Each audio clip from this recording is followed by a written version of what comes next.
Hey everyone, welcome to the UnPack Pittsburgh Happy Hour podcast. My name is Alaina, next to me is Bryan, and today we are at Alchemy Bar Kitchen with the general manager, Cory. Hey guys, how we doing? Great, thanks for having us. This place is awesome. We're out on the balcony. Well, thank you for coming. Yeah. Overlooking Market Square. That's so, right. Yeah. There might be some noise that you hear. But I can't help but notice that there are 3 amazing drinks sitting on the table here. Yeah, so at Alchemy, we focus on what's called molecular gastronomy, which is a big word. Say that one more time? Molecular gastronomy. Wow. So it's basically just infusing science techniques with cooking. So we like to try to expand what we can do with ingredients. So this first one here is called the Strawberry Clouds.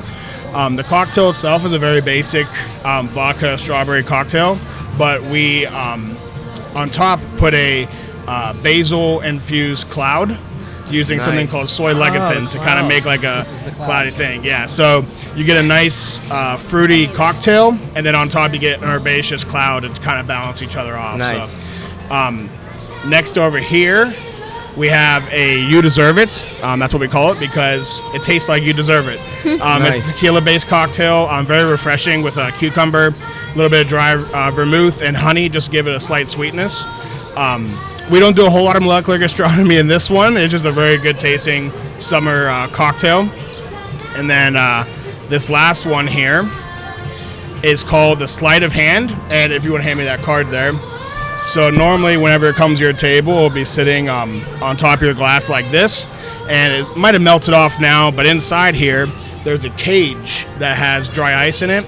And so when it comes in contact with the liquid, it smokes look, it's going up and down right now. Yeah, so it'll start to bubble, but it'll make smoke, and then when it comes to your table, you take off your card, and a bunch of smoke comes out of the drink. It's really cool. Wow. And it actually cool. smells like pineapple. So very it's cool. a tequila, mezcal, and pineapple cocktail. Oh, fantastic. And we do a thing where if you guess what your card is underneath, we'll give you a free one. Well, I was just about to say, that card's very fitting. Yeah, for her. yeah. All right, well, you deserve this one. Yes, for yes, sure. I do. I'll try this one. Sleight of hand. I'll do the foamy one in my beer cheers. here. Thanks for having us. Thank you guys so So much. this will be considered the happy hour podcast. 'Cause This Perfect. is one hell of a happy hour. Beautiful. And we have a live concert right there. Oh, there's never a quiet moment on the square. Yeah, no matter what hour. Yeah, exactly. Does Picklesburg get to this part of the city? I mean, Yeah, we actually are part of the Taste of Picklesburg. Oh, fantastic. Okay. Yeah, so we did a couple offerings. We have a pickled delicious. pineapple cocktail. Ooh. Yeah, it's actually pineapple 5 ways. So we have a pineapple rum, a pineapple mezcal, pineapple tepache, pineapple shrub. It all kind of comes in one. Yeah. And then we have a corn. It's a fried Johnny cake, which is a fried corn cake. Okay. And we put smoked pastrami and a pickled blueberry compote on top. Wow. It's really good. And then we have a nice refreshing treat. It's a pickled grilled watermelon skewer. So we pickle the watermelon in something called koji, which is basically liquid that's created from fermented rice. Nice. And it has like a nice pickling effect. We throw jalapenos in there, put it on the grill. It's really good. Yeah. Sounds delicious. Yeah. So this has been open for about how long? We opened up March 22nd. Okay. I believe. Yes, March 22nd. I've been involved with the project since August of 22. So there was a fire here at this location before Alchemy. So it was completely gutted out, rebuilt. It was a It's huge gorgeous process. inside. Thank you very much. And it's 2 floors, right? Yes. Yep. Yeah. First. The bathrooms are gorgeous. Just wanted to say that. Well, the owner's actually an engineer, so he does all kind of cool stuff. Nice. Yeah, with like the sink. Yeah. I was like, where's the sink at? It's a table. Oh, that is the sink. Right. Exactly. Yeah. First floor we have our cocktail lounge, full service cocktail bar, a couple tables, and then upstairs is our dining room. Small room, but it's nice and cozy, elegant looking. Oh, it's very nice. Yeah. Thank you. So do you have, could you do private events up here? Absolutely, yeah. Okay. We have a lot of rehearsal dinners, business dinners. We had a couple birthdays. Yeah. So. Yeah, I mean, with the balcony out here on a gorgeous day, I mean, like, you could people watch, you can enjoy your cocktail. In fact, when we were up here, we saw someone we knew walking down. It was pretty cool. Yeah. So. Yeah, Square is always happening. We got a lot of businesses that like to rent out for like a cocktail hour for their business downstairs and stuff. So yeah, it's definitely a good space to be holding events at. Yeah. Yeah. So you were telling us you mix science with food. Correct. So can you tell us more about your food menu? Yeah. So our entire goal was to provide Pittsburgh something that it didn't have at the time, which is a fine dining experience that was more than either just a steakhouse or a seafood house, or which is fine. I love steakhouses personally, but good to have variety. Yeah, we want to do something a little different. So we focus on taking normal ingredients and trying to expand what we can do with them. Like this cocktail, like you could have a basil syrup, but we want to do something special. The cloud. So, we like to try to utilize ingredients in different ways, and then also mix ingredients together that wouldn't normally go together. For instance, we have a chicken dish, the airline chicken, that comes with trout, caviar, and white chocolate pebbles on top. So I just want to make sure I heard you right. Yeah. Chocolate, caviar, and chicken. Yeah, that's right. Which does not sound good, what's but it's delicious. What's the word of this again? What's the crazy word of molecular gastronomy? Oh, there you go. Full effect right there. Yeah. And alchemy was an old science where they were trying to figure out ways to turn regular metals into gold. Okay. So we kind of try to live in that theme where we're taking regular ingredients and trying to make something special out of that. Very cool. Yeah. Very cool. Thank you. And you're the GM, so what does your day-to-day look like? Like, what are you working on? I mean, I know you're probably juggling chainsaws. Yeah. It's a lot. So I'm responsible for everything at the end of the day. So any part of the experience, it all falls on me to make sure it's good, which is fun in a way, but it's also pressure-filled. So whether that's the service, the cocktails, the food, the cleanliness of the restaurant, the valet, the everything. So really at the end of the day, you just boil it down to every person who steps in the restaurant should have a good experience. Yeah. I just view it that way, and so whatever I have to do to get that done, that's what I do. Very cool. Yeah. Yeah, the experience is so important. Like in my real job, like this is our passion project, but in my day job, I actually changed my title to Director of Experience. Oh, because cool. if the staff and the guests have a great experience, then everybody's winning. Like that's 100%. It's not easy to cultivate an amazing experience because everyone's experience to them is different. Yeah. But I understand what you're saying, and this has been a great experience so far. From the minute we walked in, we were greeted by a hostess. There were servers standing there. Like you can tell when you go into an establishment when people care and when they a little more lackadaisical. You know what I mean? Yeah, I mean that's the whole challenge too as a manager is you're trying to get people to care about what you're doing. And the easiest way that I found to do that is to simplify the goal. So you can break it down to a million things and make it super complicated, or say we want everyone to have a great time. Yeah. And so we're always trying to make steps towards that goal. Yeah, that's cool. Yeah. What is your favorite drink and food on the menu? My favorite cocktail is probably sleight of hand there. I'm a big tequila head. I love tequila and pineapple, and I like with that drink too because you get like the cold smoke from the dry ice and kind of hits you in the face. I'm a big dude. I like it when things are cold and cool. So yeah, it's a delicious. This is delicious. It's a really refreshing. My drinks always disappear faster than hers, so I'm trying. I might have to add water to it, but it goes down. Especially it's warm out here. Right. I mean, it's going down really nicely. It's not. I'm sure there's alcohol in here, a good amount. Oh but like it doesn't. It's easy to drink. Yeah, our cocktails are definitely not for the new drinker. They got some alcohol in them. My favorite food item is probably the koji marinated ribeye. Oh, so ribeye. Wow. I talked about koji with the watermelon. So we actually use that in steak as well. So we marinate the steak in this fermented rice. And what that does is it adds an umami flavor, but it also expedites the dry aging process. So instead of dry aging a steak for 30 or 60 days, we can marinate it for a day in this koji. Really breaks down the meat, makes it super tender and flavorful. Nice. And then we top that with a burnt orange bone marrow. Delicious. Wow. Bone marrow is good. Carrots and mushrooms and a smoked avocado puree. That's definitely my favorite. Yeah. Wow, a lot goes into it. Yeah. It's a very prep heavy kitchen. They're here for a long time, get everything ready.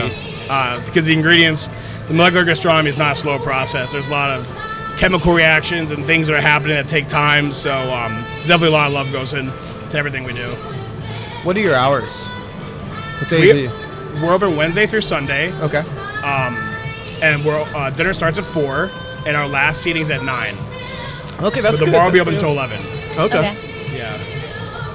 Yeah, so we heard your favorites. Are there specific fan favorites you notice people always go to? Strawberry Clouds. Okay. For sure. Actually, can I grab a tissue? Yeah, go ahead. Sorry. Yeah, don't worry about it.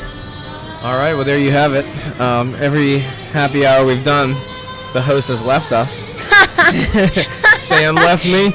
Everybody leaves during happy hour. They can't handle the cloud. So we're going to keep rolling because I don't edit. We're in the Market Square. Market Square. What is your favorite thing? Because we've been here a couple times now. What is your favorite part? Not saying this amazing place. Pick another place. What's one of your favorite stops that we've done out here? Well, I guess I have to say Barcadia, since you bought like 30 credits to play games there. So we still have credits. We still have credits there. Shout out to Mia. We hopefully can get you on the podcast, but that's a good one. Yeah, we need to talk to them over there. Yeah, we're actually like fans of that place. Yeah, they have high noons. Fans. I'm a fan of the high noons that they have there. He cries if they don't have high noons anywhere. I think they had some game upstairs that we played, bubble hockey, I think it was. Yeah. Yeah, you probably don't remember because you didn't score any of the goals, but the other thing that while we were walking here, we popped into a local store, and I thought that was really cool. Yes. Do you remember the name of it? Love. There you go. A little boutique. And why don't you talk about it a little bit, because there was some symbolism for what you're doing and the owner.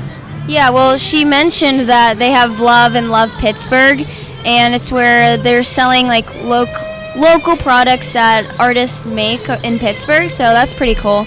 But yeah, the one we just went to, it wasn't more clothes. Love Pittsburgh is more of the clothes, she said, I'm pretty sure. But there were mugs, like little knickknacks, cute little things that a boutique would have. Yeah, it was less exact Pittsburgh stuff and more open, and that's a concept that they could take across the country. Right. So that's pretty cool, but there was also a tie to your alma mater. Yes. Well, yeah, WVU West Virginia. Oh, I didn't know was trying you were to give asking you a plug me. to the fashion department, but yes, WVU fashion. So that's what that was her major. Yes. Also yours. You're getting into merchandising, but I think she was more design, it sounded like. Yeah, it sounded like she said she was in design, but still, like, when I mentioned my teachers that I have now, she remembered some of them, so that was pretty cool. She mentioned a tour. Do fashion students like come to Pittsburgh from down in Morgantown? Yeah, we did a Pittsburgh fashion tour, and we also did a New York fashion tour. I went on both. What stores give you inspiration? Because I know you were walking the line right now of fashion and content creation and management of that sort. Mm-hmm. What stores, clothing stores, do you get inspiration from? Or we never really delved deep into your fashion background, so why don't you, while we have a few minutes, at a bar. Well, the cool thing about boutiques is that usually it's unique clothing that you won't find other people wearing, so those are always cool. Aside from like fashion boutiques, like going to the museums, that's a huge part. I love going to museums and getting inspiration from there, because like I said, like content creation and fashion is kind of like an art for me.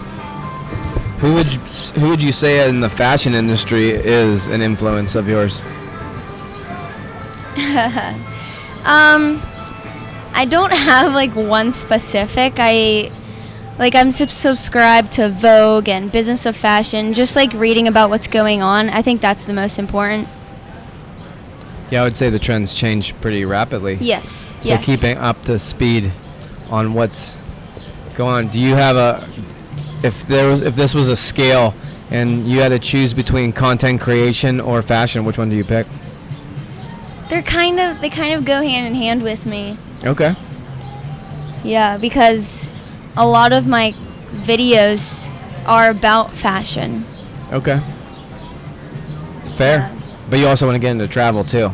Yes. So if there's brands out there who are looking for a content creator, I hate the word influencer, but that's what you are, I guess.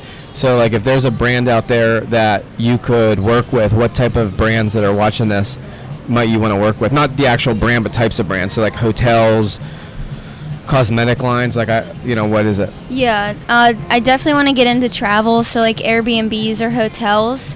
I'm really into photography too, so under that umbrella, I'm fashion, travel, lifestyle, beauty. I think Ulta or like a makeup store would be really cool to work with. But yeah, I'm really open. I love trying new things, so anything that needs video or photography, call me up. Do you do any beauty tutorials or anything like that? I know that was really popular when the whole craze of YouTube started and Instagram, then even TikTok. A lot of girls were starting to do like beauty. I mean, even the Kardashians did stuff. Like, have you dabbled in that? I think I saw a curling iron one. Is there anything else that you've done? Yeah, the cool thing about TikTok is you can post like really short clips. So I'll do like a quick hairstyle or my makeup routine right now. Really like short things like that. And I can also share it to Instagram Reels now too. But yeah, short videos like how I'm wearing my hair to school today, things like that. Is that considered like day in the life? I see a lot of that kind of stuff. I mean, yeah, it could be, but day in the life usually shows everything. Like as soon as you wake up until you go to bed, like every step that you do, which I've done like twice because I'm just so busy. The videos end up being way too long. Yeah. Especially at school, like it's a lot. I'm like, who was even gonna watch all this? It's so long. Does she sleep? No. But I mean, hell, I think you just grabbed 5,000 new followers in the last week at least. Yeah. So, I mean, obviously you're doing something right, so that's cool. So hopefully Cory comes back. He might have just abandoned us. Hopefully he comes back with some of that amazing food he was talking about. Chocolate chicken and caviar. Yeah, chocolate chicken, give me that.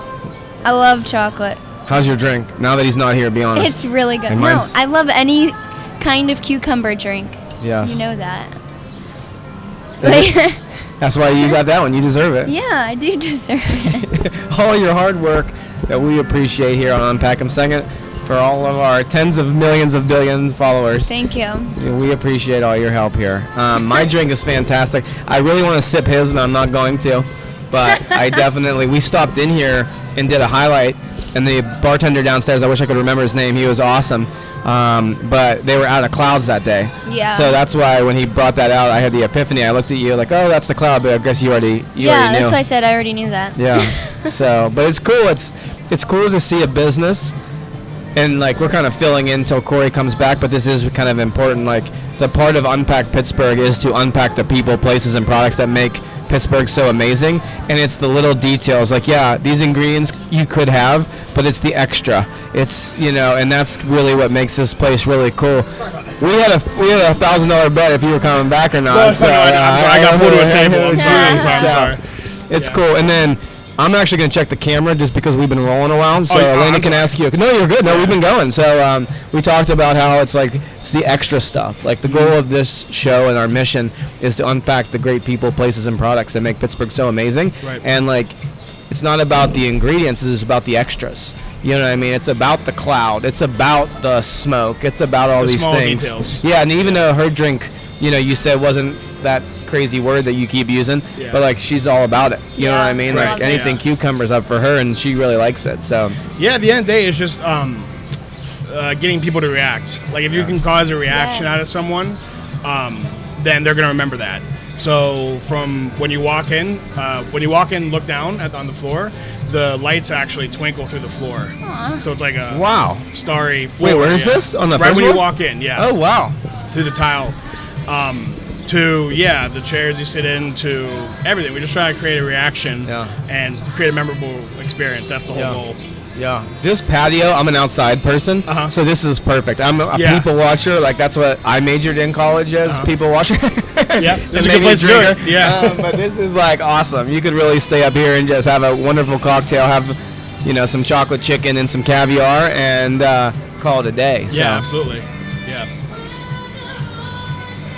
So we were talking while you were gone. We were filling in.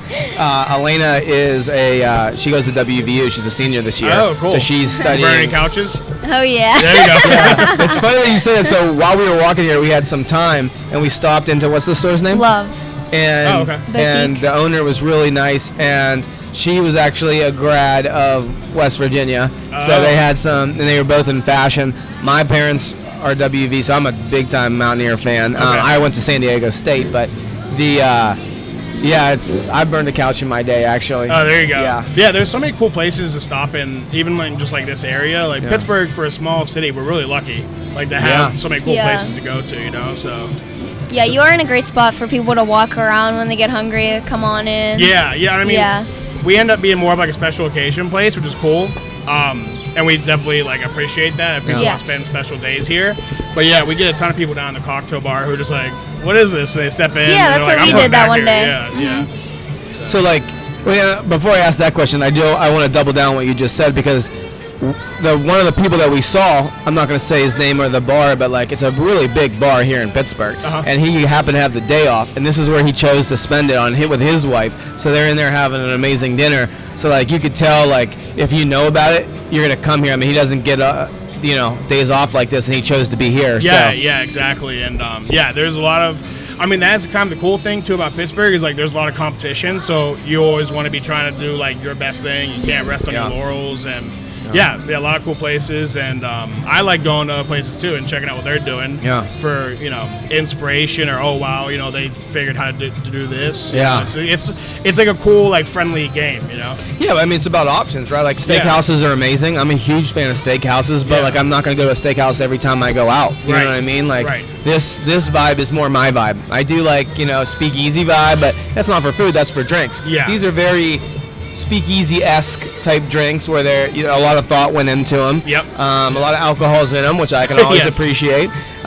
So what is one of your, like, for someone watching this or listening to on the podcast, like that they've heard you talk, they can't see the drinks if they're listening, but like what's kind of like the call to action to the community or listening, because you're more than just an events place in my opinion. Yeah, I mean honestly, we're looking for people who just love to try new things, have an open mind about food. If that's what you're into, and you want to try something more than just the steak on a plate, which I'm again not hating on, I love it myself, but we're definitely the place to come check out. We're always trying to like surprise our guests. Like we have a salad called a Panzanella Masquerade. It's a roasted tomato salad, and we have mozzarella mousse that's actually disguised as a tomato.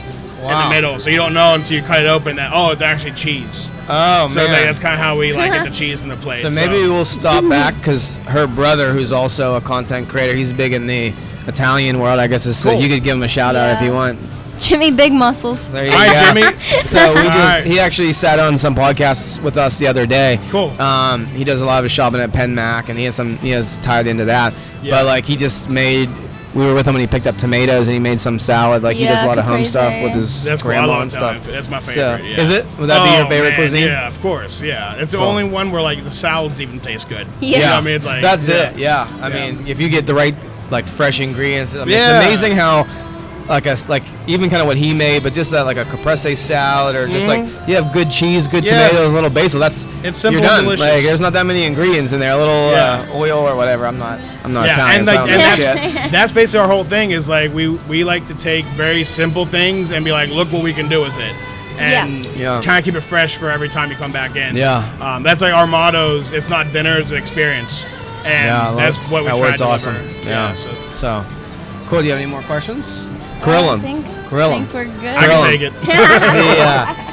So what's your favorite dish on the menu? Yeah, she was asking me. Definitely the steak. But also another one I wanted to mention. Did you say steak? Yeah, the ribeye. Oh, yeah. But I meant like other than the ribeye, because you've been shitting on steak this whole time. Yeah, exactly.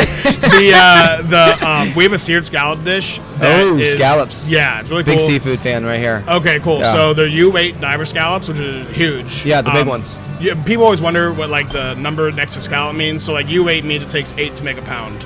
Okay. So the smaller the number, the bigger the. That's right. Yeah. I got it.